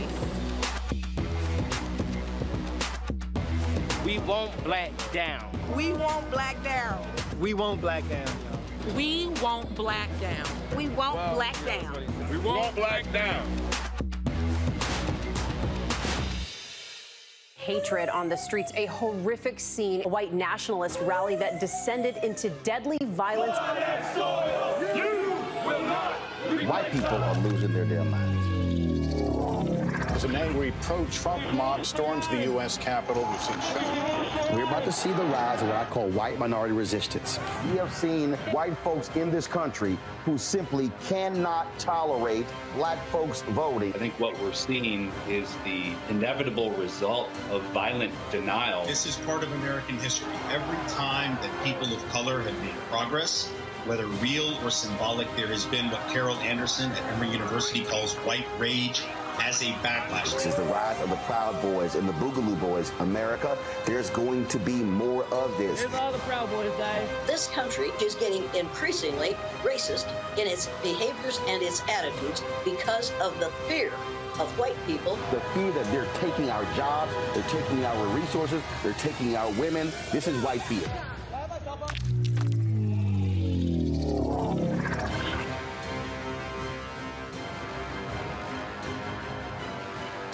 On the next Get Wealthy with me, Deborah Owens, America's Wealth Coach, we talk about the principles of mindset, strategy, and execution. This week, we're adding a fourth, faith. You're going to hear from a mother and daughter duo who are helping thousands of black women build wealth, all through their faith. You are more than you can ever imagine. Not just obtaining things to show that, but seeing yourself. Making your faith work for you. That's right here on Get Wealthy, only on Black Star Network. I am on screen and I am representing what a black man is to the entire world that's gonna see this. And this might be the only black man, a representation of a black man that they see. Right. So I am responsible. Right. For how they see black men. And it's my responsibility to, if I am not playing an upstanding, honorable, someone with a strong principle or moral core, to make sure that this character is so specific. Right. That it is him, not black men. And I wish that more actors would realize how important their position is as an actor of color, playing people of color on screen. Because there are people that see us all over the world in these different images that we portray. And not everyone knows black people to know. Yes. That's not all.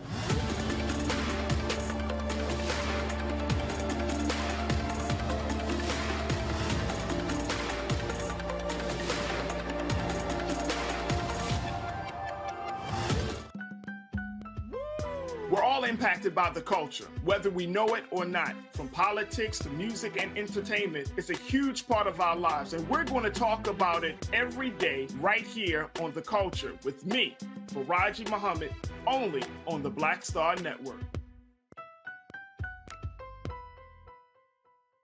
Yo, what's up? This your boy Ice Cube. What's up? I'm Lance Gross, and you're watching Roland Martin Unfiltered.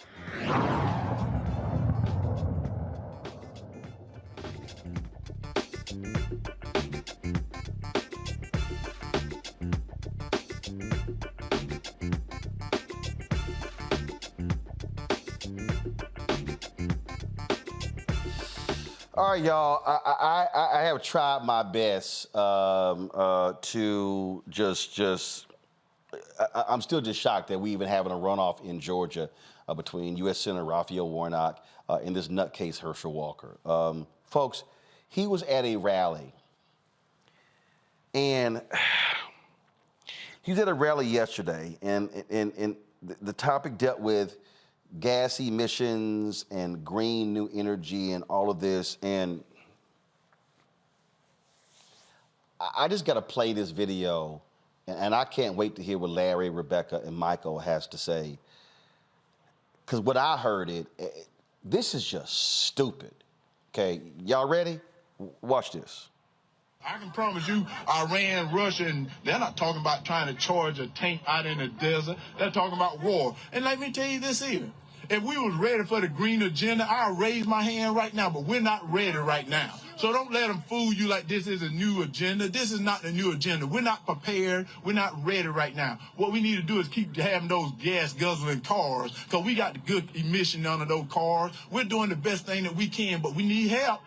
We need help, and those other people not helping us. China not helping us. India not helping us, but yeah, we're going to do it all because they spending your money. I can promise you, Iran, Russia, and they're not talking.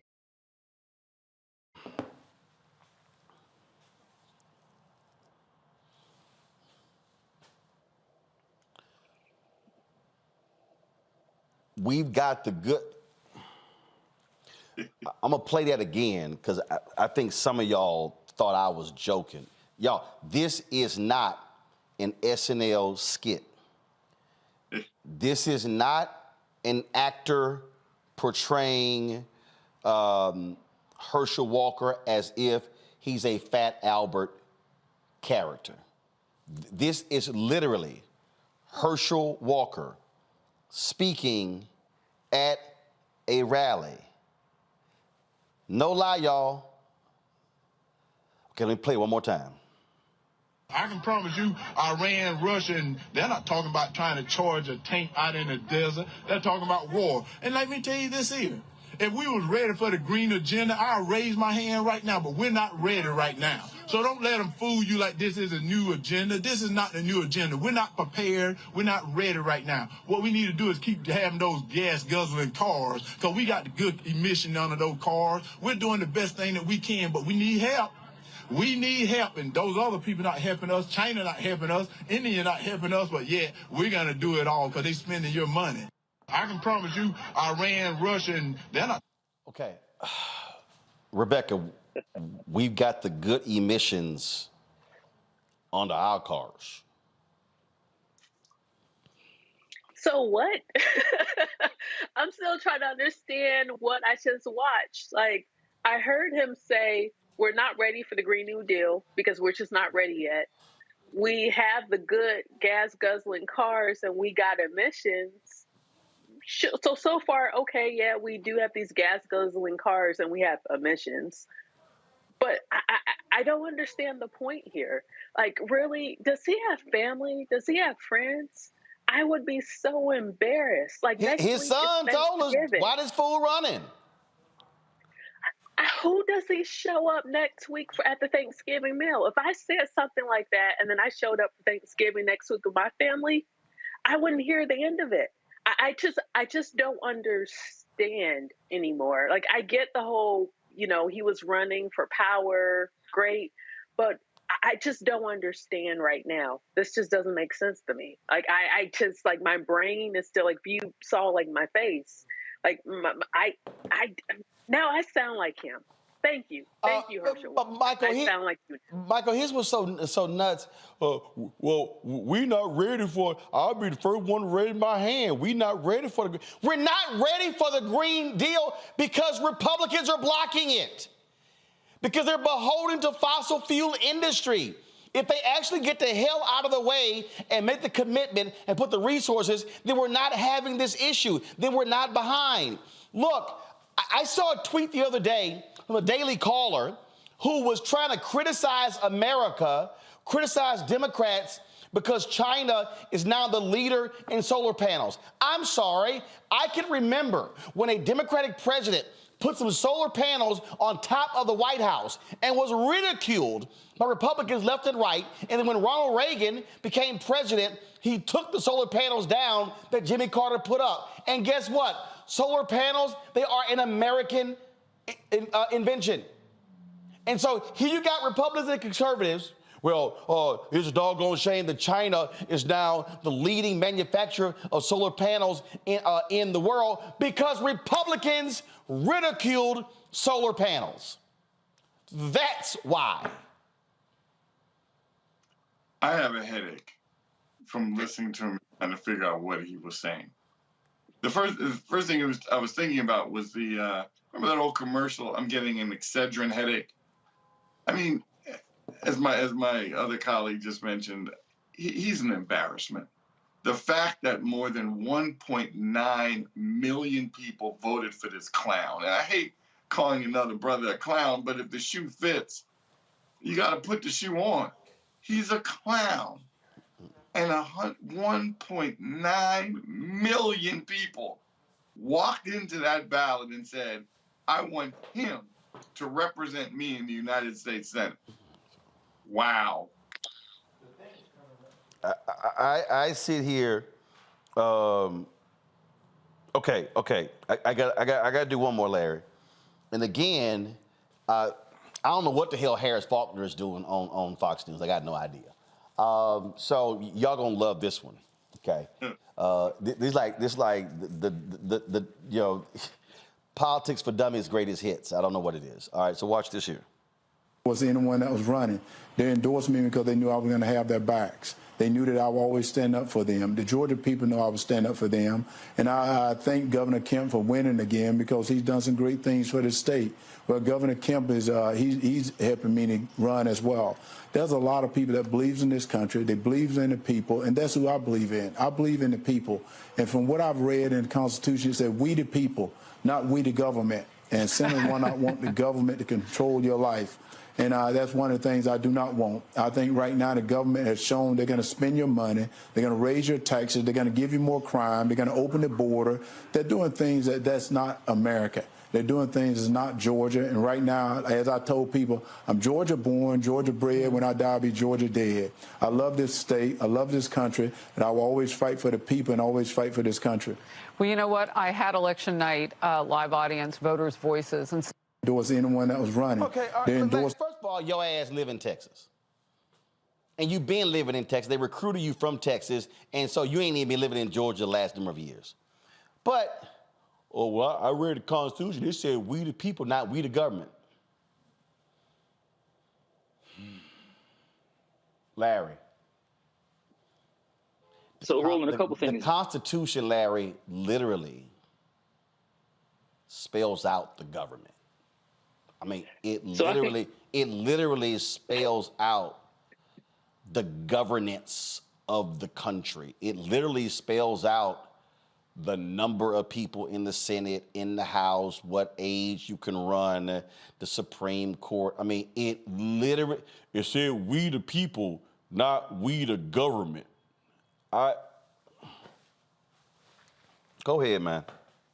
I don't have the words, so I'm going to try. So let's unpack this a little bit. First of all, Herschel Walker is why we have to deconstruct issues about white supremacy. That's first of all. Second of all, he is an embarrassment because all the stereotypes and misconceptions you have about black men, about all those things we have talked about in terms of relationship with men, how he abuses them, etc. All this is reinforced, like I said, all stereotypes about black men. The other thing is, Roland, it reminds me when I see him at the podium and he was speaking to the crowd, and I'm watching the people in the crowd look at him. It reminds me of that song, Why Do Fools Fall in Love? The way they're looking at him, because he doesn't know what he's talking about. To give an example, he said, instead of the Green New Deal, he said the Green Agenda. So I thought he was going to start talking about green eggs and ham or something like that, because from Dr. Seuss, because it's not the Green Agenda, right? So he can't even name policy positions properly. But it's overall an embarrassment. And I hope the folks of Georgia will elect brother Senator Warnock in a couple weeks. Just so all the people who are watching, I just want y'all to understand what the Constitution actually says when they invoke we the people. Go to my iPad, Henry. It says, we the people of the United States, in order to form a more perfect union, establish justice, ensure domestic tranquility, provide for the common defense, promote the general welfare, and secure the blessings of liberty to ourselves and our posterity, do ordain and establish this Constitution for the United States of America. The actual Constitution, y'all, lays out the government. It literally lays out, this is what the government is. The House, the Senate. Those laws the federal government does not control, the states control those. It lays out the Supreme Court. It lays out when we elect people. It lays out how we elect people. It lays out constitutional amendments. It literally spells out the government. That's why, dumbass Herschel Walker, when someone is sworn in as a House member or as a Senate member or as the president, they literally recite an oath. They do. Georgia, y'all have got to turn, I'm telling y'all, listen to me very clearly. Do not play games when early voting starts or when you have election day on December 6th. These Republicans don't care that he's an idiot. They don't care that he doesn't know what the hell he's talking about. Georgia, don't do like the Yahoo's idiots in Alabama who elected one of the dumbest people ever in Tommy Tuberville, a former football coach. He's now one of their 2 United States senators. You cannot, I repeat, you cannot let this man anywhere near the United States Senate. You have got to ensure that you are turning out and you are giving money to the Warnock campaign, because I'm telling y'all, if what we're dealing with here, and Republicans do not care, we're dealing with this man potentially being one of the 2 Georgia senators. It would then be a tie. If Democrats maintain control and they win, it'd be 51-49. You lessen the power of Sinema and Manchin, and things can get done. But I'm telling y'all, if you play around with the vote, let me be clear. Herschel Walker can win. Rebecca, I keep telling these people, he can win. Don't think for a second. When you get to the runoff, it's 50-50. It's 50-50. If folk don't vote, that fool can be the one as a U.S. Senator, and he'll be there for the next 6 years, Rebecca. The next 6 years. Go ahead. So, a couple things. I don't know much about Herschel Walker's football career. I'm assuming he was a dynamic football player, because that apparently is all that he has. But the other thing, let's talk about the Georgia runoff and the reason why you have runoffs in the South. Runoffs in the South were designed because they thought that Black voters were less likely to show up a few weeks after the general election. That is the sole reason why we have runoffs in the South. So I want to make sure that every Black viewer, every Black voter in the state of Georgia hears me clear. This is a scheme to make sure that you don't show up to vote, that you don't show up to make sure that your voice is counted, to make sure that you don't have a say in our democracy. So I don't care what you have to do, if you have voter fatigue, if you're sick and tired, if you're still upset that Stacey Abrams didn't win. But I am urging you to show up to vote December 6th. Folks, and as a part of that, Democrats have filed a lawsuit in Fulton County to stop a ban on voting on Saturday on November 26th. So the runoff election, again, it's going to be on December 6th, but the early voting begins on November 28th, except there's a provision that says some counties could start on November 26th. Well, now the Republicans have come out and said, oh, no. Because of Georgia law, they say it prohibits early voting on Saturday if a holiday falls within 2 days of it. Under state election law, early voting may begin as early as possible. Early voting, again, could be possible on Tuesday, November 22nd, Wednesday, November 23rd, and Sunday, November 27th. Yet the Republicans are now saying, oh, Raffensperger and the elections chair said, oh, we made a mistake when we said it could be on November 26th because Robert E. Lee, that traitor, domestic terrorist holiday, is the day before the 26th, and so the law is that way.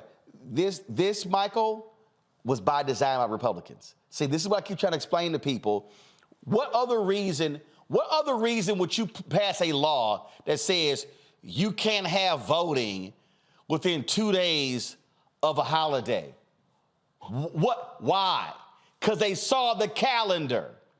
They don't want early voting on a weekend because they know folk are going to show up and more Democrats will show up. I didn't even know they had Confederate holidays anymore. I thought. Oh, hell yeah, they do. Tennessee does, Alabama, Mississippi. Look, the Republicans, they celebrate the Confederacy, those white domestic terrorists, more than anybody else. That's crazy. And South Carolina, too. Crazy. Hey, that's crazy. You know, it'll be interesting. I think part of the problem is self-inflicted because whether there's voter suppression, clearly we know there is. But, you know, the issue is, and I heard, you know, when I was talking to some folks in Georgia a couple days ago, I already voted. I voted for Abrams. She didn't win. I voted for Warnock. He had more votes, but he didn't win. And now they want me to go vote again? And I'm not suggesting all Black Georgians think that way. Clearly, they do not. But there are a group that do feel that way. And we have to fix, no matter when there's an election, I don't care if it's for dog catcher, people of color need to be in line voting for everything, because that is the one way, A, your voice is heard, and elections have consequences. So I hope that folks are taking this seriously. I'm glad that the Senator in Nevada, Senator Masso, won. I mean, I think that's fabulous. But the win also, I hope folks don't now feel a letdown in Georgia. Oh, we don't really need it. Doesn't matter. We kept the Senate. No, this is why what you mentioned, Roland, is exactly right. To balance out Machen and Sinema, we got to have that other seat. So it would be wonderful if folks got out and voted in Georgia. And Larry, I keep trying to tell people, don't play around with stupid.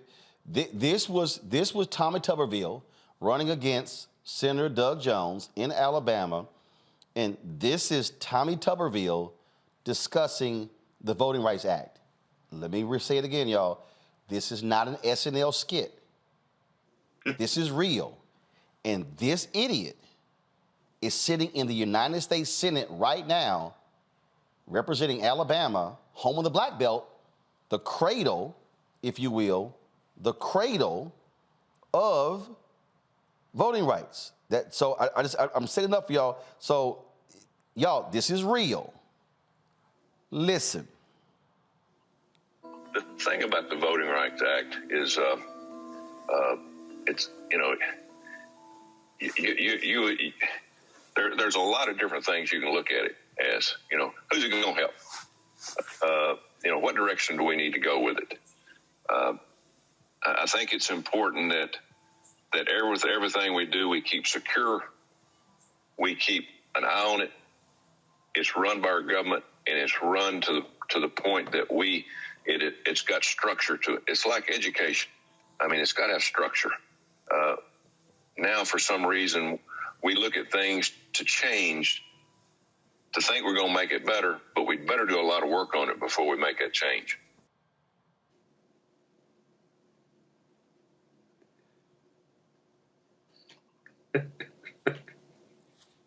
Larry, he actually said education.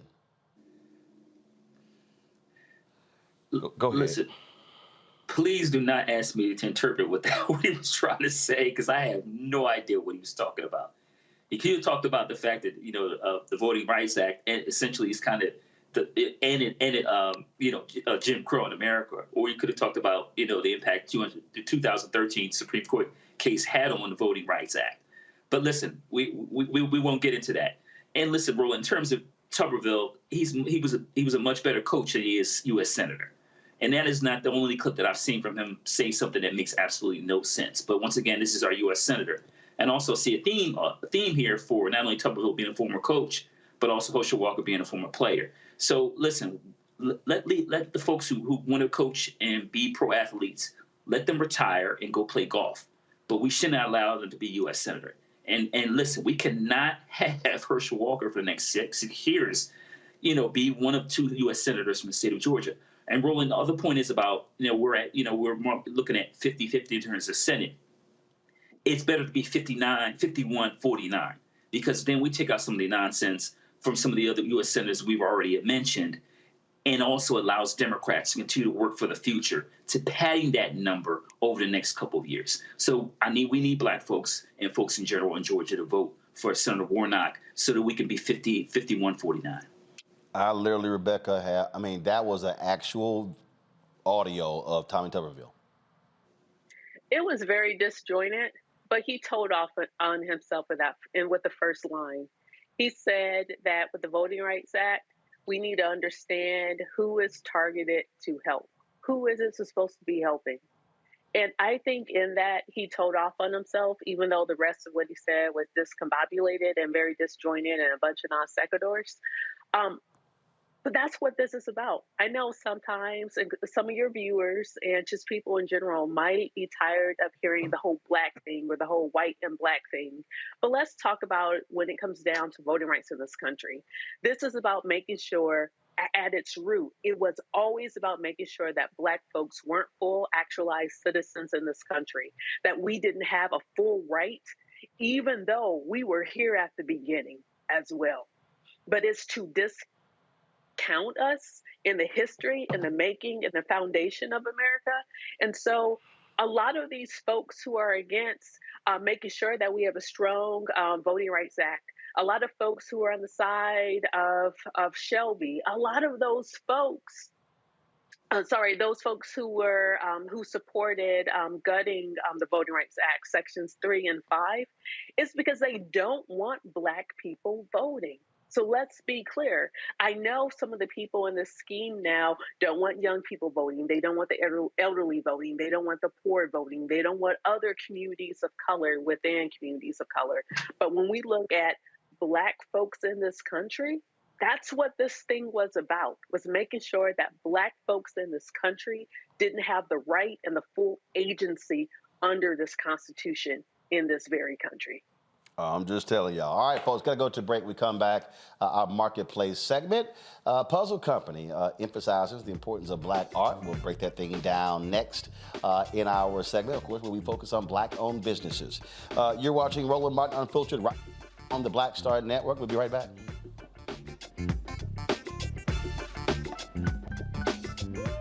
We're all impacted by the culture, whether we know it or not. From politics to music and entertainment, it's a huge part of our lives, and we're going to talk about it every day right here on The Culture with me, Faraji Muhammad, only on the Black Star Network.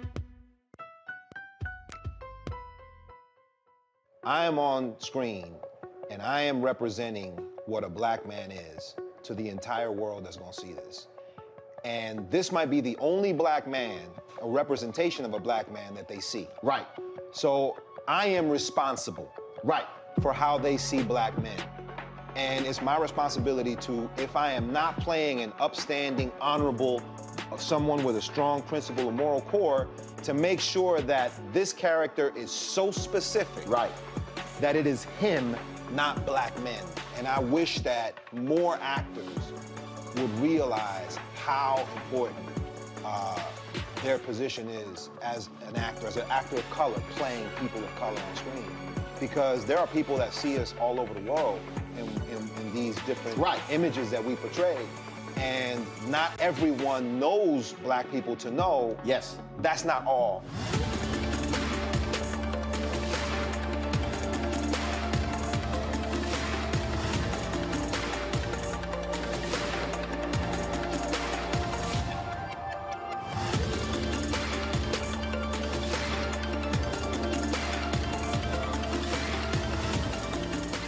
When you talk about blackness and what happens in black culture, We're about covering these things that matter to us, speaking to our issues and concerns. This is a genuine people-powered movement. There's a lot of stuff that we're not getting. You get it, and you spread the word. We wish to plead our own cause.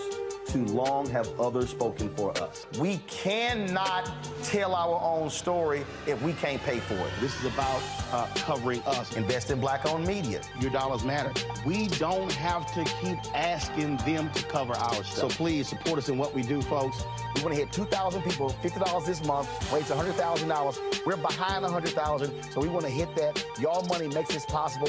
Check some money orders. Go to P.O. Box 57196, Washington, D.C. 20037-0196.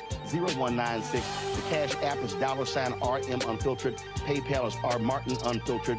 Venmo is RM Unfiltered. Zelle is Roland at RolandSMartin.com. You know what's on the ballot. It's not just legislation and policies we believe in. It's democracy. Our democracy. There's a choice on the ballot between freedom and fear, between cruelty and compassion, between chaos and community, between voting or violence, and the end of rights generations have fought for. The extremists have a plan, a roadmap for a nation where your voice is silenced and your vote is a memory, where they count their votes and cast ours aside. That's why this year, this fight, this vote is so important. Register, engage, volunteer, fight back against the disinformation and despair, and most of all, vote, because your vote is all that stands between our future and theirs. Hi, I'm LD Barge. Hey, yo, Peace World, what's going on? It's the Love King of R&B, Raheem Devon, and you're watching Roland Martin, Unfiltered.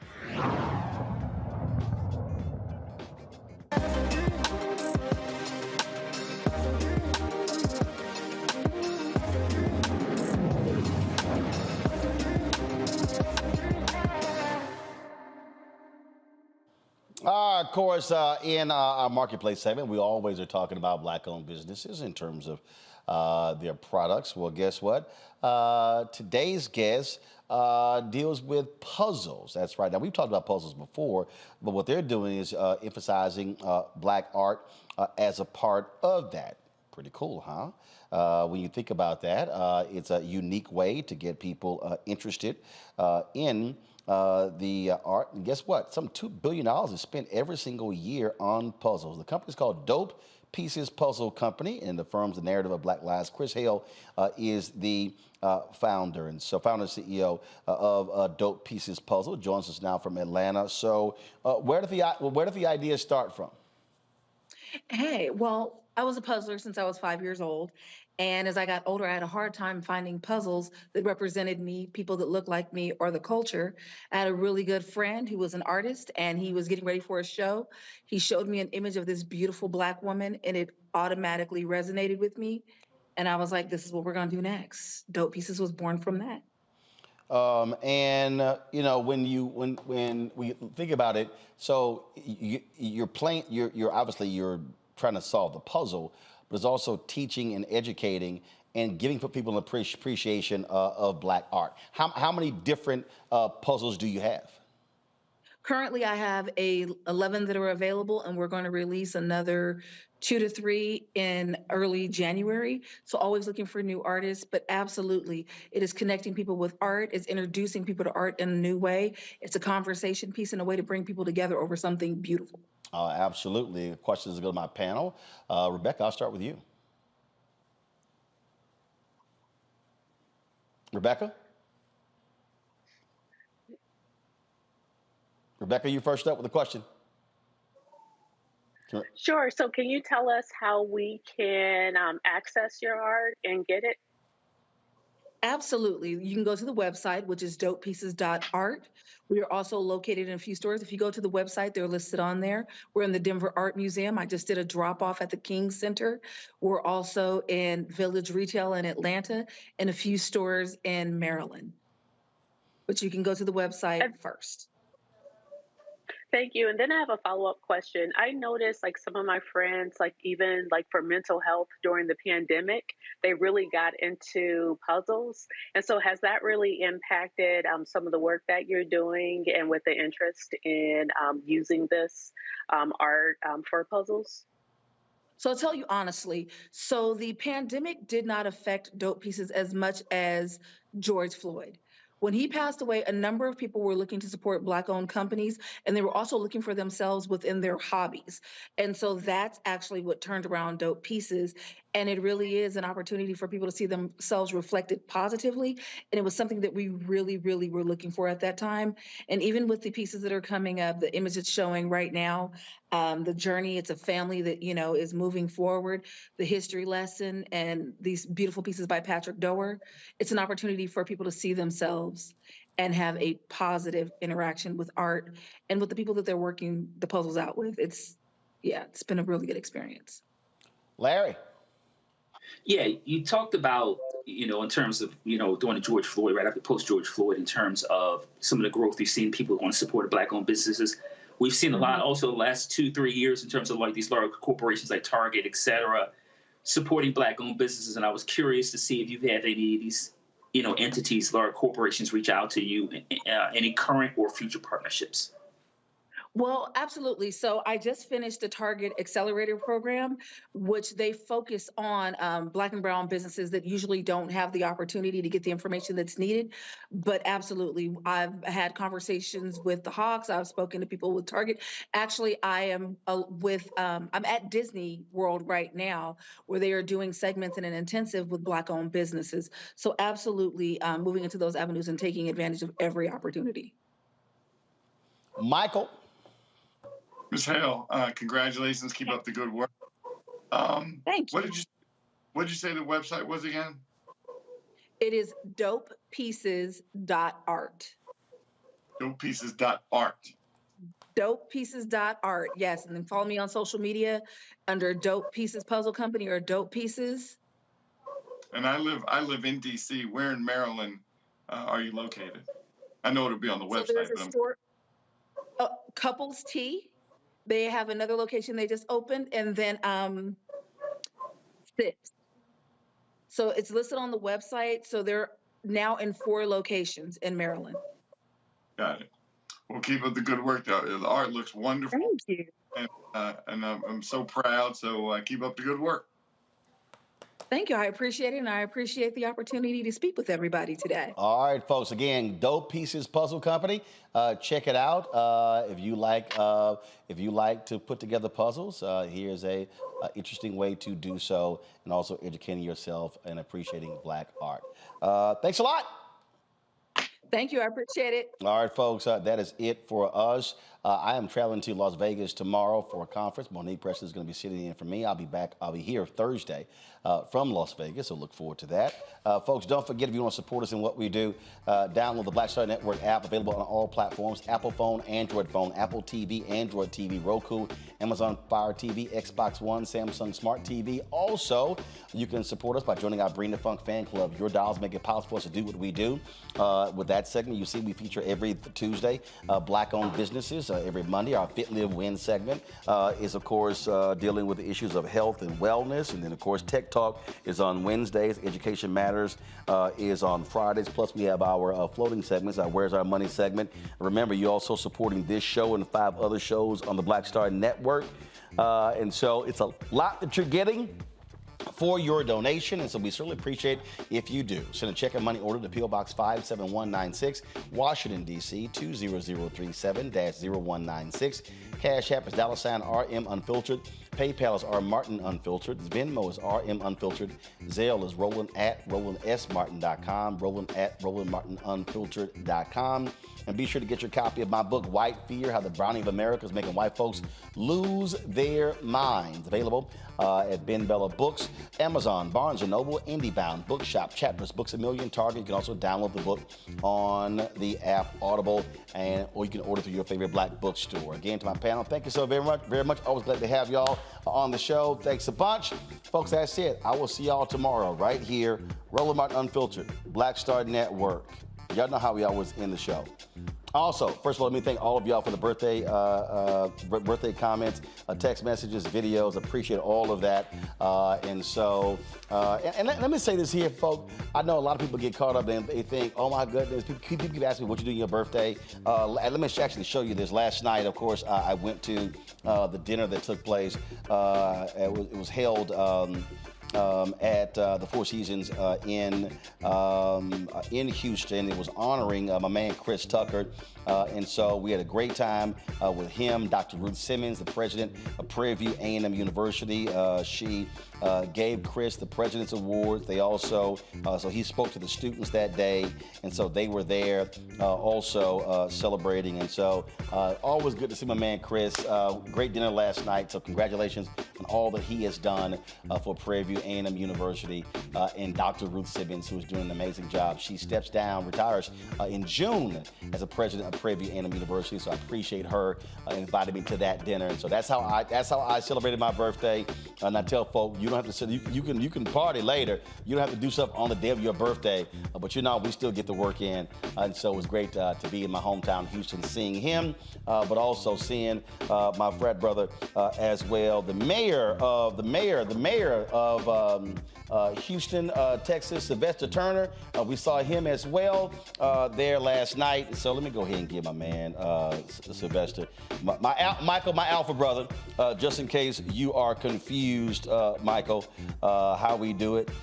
So we were all there, and let me see. I'll pull it up in a second. I'll find the photo and show it. Do I have it on this phone here? See, y'all, this is what happened. You got all these phones. And you're always getting them mixed up. So let me see here. If I can show y'all real quick. Let me go right here. All right, Roku. We got it. And so here is a photo of my man, Mayor Turner, with Chris Tucker. And here's a photo of him with Dr. Ruth Simmons as well. So glad to see everybody there. All right, y'all, that's it. I'll see y'all. Y'all take care. Holla!